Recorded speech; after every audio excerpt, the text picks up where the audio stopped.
ba tayong makikita na specific for Western? Meron ma'am. Sa report na po namin yan, wala lang po siya dito.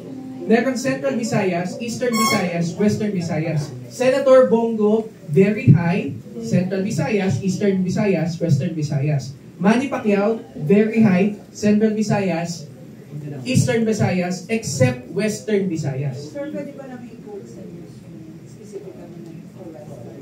Yes ma'am, pwede. Bigay ko na po yung data.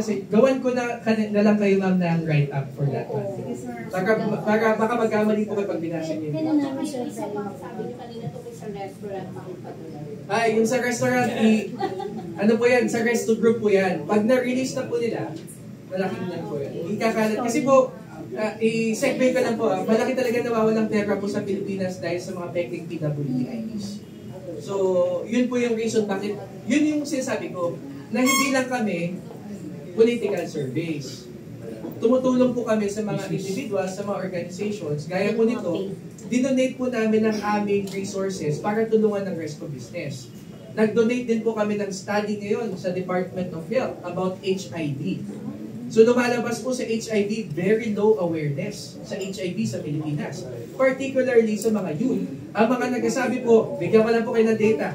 Ang mga nagsasabi po sa HIV sa Pilipinas ay, medyo lumalayo na ako. Ang nagsasabi lang po, sabihin ko na, interesting yun.